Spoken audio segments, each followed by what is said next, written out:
Bonsoir Emmanuel Grégoire, vous êtes député socialiste de Paris, vous aussi êtes en direct depuis l'Assemblée nationale. Donc si on a bien compris, à ce stade vous censurez, vous avez même déposé une motion de censure. Oui, nous allons censurer. C'est la cohérence de ce que nous disons depuis maintenant plusieurs mois. Le Premier ministre s'est moqué de la représentation nationale. Ce sont des centaines d'heures de travail en commission qui, on le sait, allaient être écrasées par ce 49.3 qui s'est présenté aujourd'hui sur le plan de financement de la sécurité sociale. Il n'a été absolument pas tenu compte, évidemment, de tout ce que nous avons proposé, de ce que nous avons voté. Dans les discussions qu'il y a eu ce week-end, il y a eu une fin de non-recevoir évidente de la part du Premier ministre auprès de nos deux présidents de groupe, Boris Vallaud et Patrick Kanner. Et donc la logique, c'est de censurer. C'est la sanction d'un budget qui ne correspond pas à ce que souhaitaient les Français et qui ne correspond même pas à ce que souhaitait la représentation nationale. Vous avez été longtemps premier adjoint à la mairie de Paris, ville qui est assez endettée. Vous savez l'importance d'un taux d'intérêt et d'une augmentation de taux d'intérêt. Quand l'essentiel des gens vous disent la France risque de payer très cher en augmentation de taux d'intérêt le geste que vous vous apprêtez à commettre. Ça ne vous convainc pas ? Si demain la ville de Paris, dont vous êtes occupé pendant longtemps, voit des codes... Non, ça ne me convainc pas et je trouve... Non. Allez-y. La ville de Paris, comme elle est très bien gérée, elle n'a pas de problème de taux d'emprunt, absolument pas de problème de taux d'emprunt. D'ailleurs, toutes les agences de notation qui nous notent ne nous dégradent que parce que l'État est dégradé. Et si l'État avait la même situation financière de la ville de Paris, notre pays n'aurait aucun problème. Et pardon, mais votre argument est un argument d'autorité d'une immense gravité. Vous savez, à ce moment-là, on n'a qu'à pas faire voter les Français. À ce moment-là, on n'a qu'à dissoudre la démocratie. À ce moment-là, on confie ça aux banquiers centraux et aux banques qui achètent des obligations d'État. C'est un argument d'une très grande légèreté. Pardon. Je refuse. Non, c'est pas un argument. Je vous fais pas. Je vous fais part des arguments que j'entends, qui a été à l'instant même dit par Nicolas Barré. Et voilà. Donc ça s'appelle le débat. D'abord, c'est un argument qui ne convainc pas parce que l'instabilité. D'accord. L'instabilité qu'on observe sur les taux d'intérêt, que ce soit dans l'écart vis-à-vis de l'Allemagne ou les petites poussées où on compare le taux de la France et de la Grèce comme ces dernières heures, on l'a observé. La réalité, c'est que c'est d'abord la conséquence de l'instabilité politique. L'instabilité politique crée évidemment du trouble et je le redis, le vote qui a été, alors c'est pas celui du PLFSS, mais quand on regarde le volet du projet de loi de finances, la réalité, c'est que la copie qui a été largement amendée par les socialistes, nous avons fait adopter des dizaines d'amendements.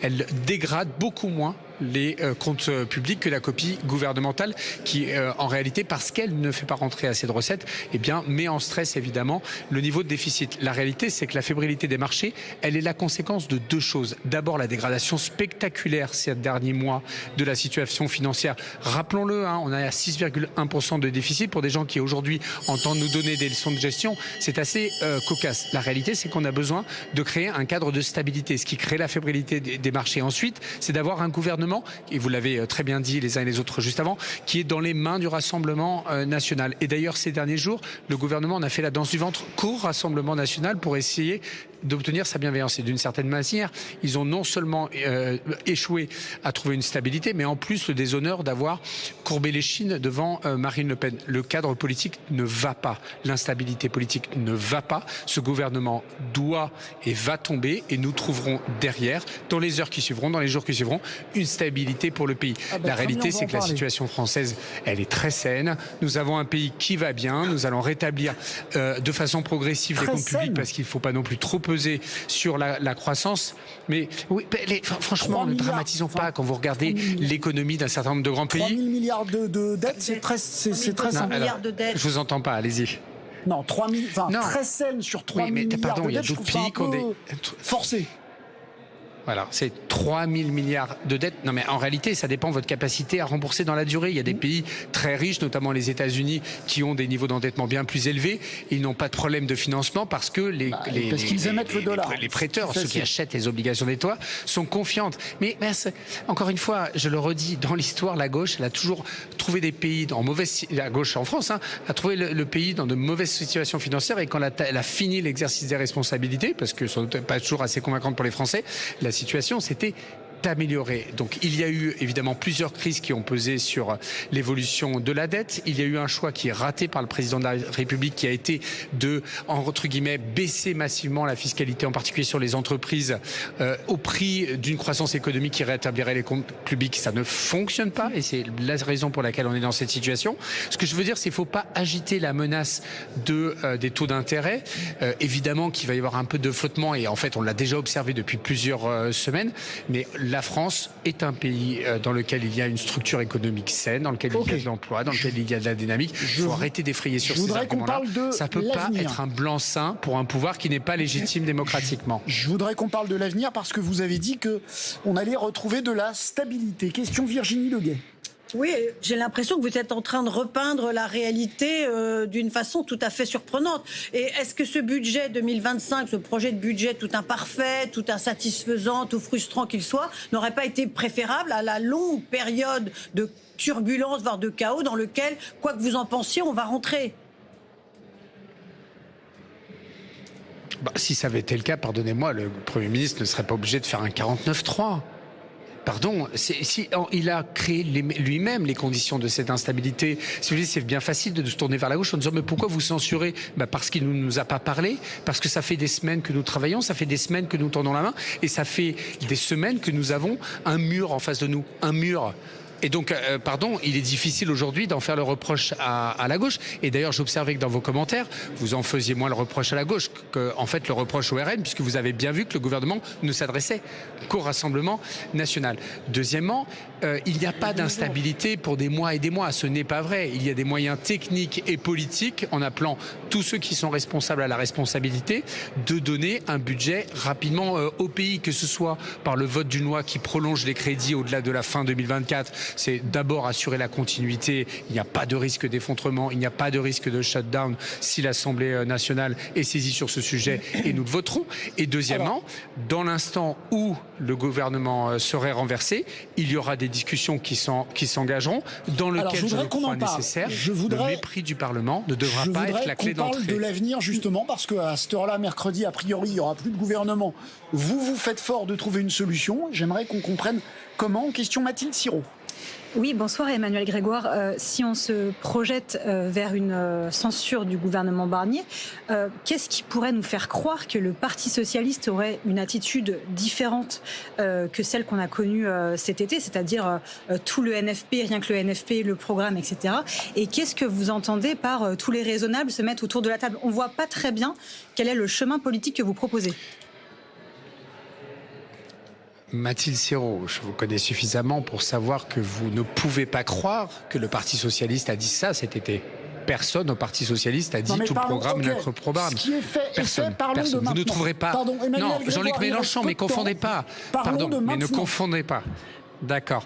Donc, le Parti socialiste, il n'a jamais dit tout le programme, rien que le programme.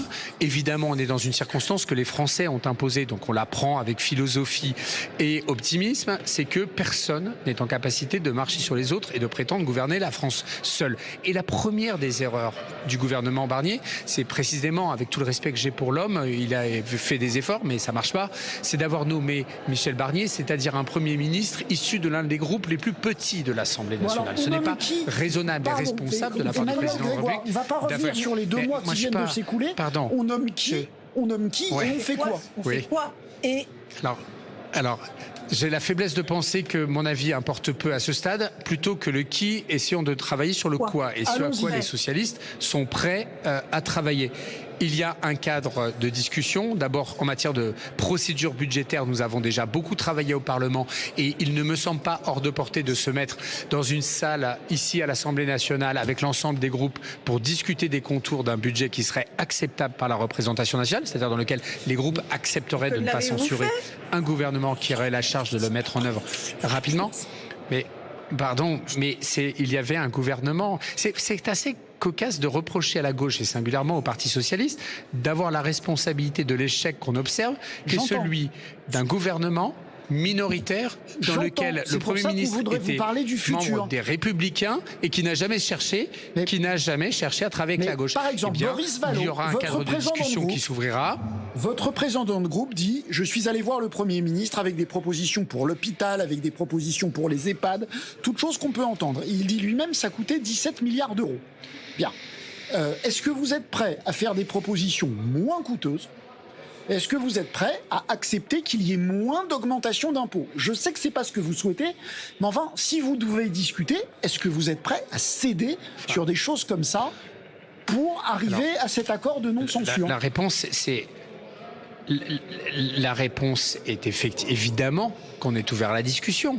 Mais ce qu'a dit Boris Vallaud également, et pareil Patrick Caner, c'est que quand ils ont eu l'entretien avec le Premier ministre, de la même façon que nous avons produit un écrit ce week-end pour reposer noir sur blanc les demandes qui étaient formulées, la discussion ne s'est pas engagée sur le thème « mais ça, on veut bien explorer, mais on peut pas autant ». C'est pas ça, ça a été une fin de recevoir pure et simple. Et donc si un jour quelqu'un est nommé à Matignon et qu'il a le sentiment qu'il est intelligent de discuter honnêtement, de façon constructive avec l'ensemble des groupes, eh bien je crois que les socialistes ont déjà montré qu'ils étaient responsables pour le pays et pour la gauche. Mais vraiment, c'est pas du tout ce qui s'est passé. Ce qui s'est passé, c'est une fin de non-recevoir. C'est un dialogue exclusif qui a été engagé par le Premier ministre avec Marine Le Pen. Et pardon, ils l'ont mis en scène ad nauseam depuis vendredi. Eh bien, c'était une erreur, parce que je pense que quand on danse avec le diable finit toujours par gagner.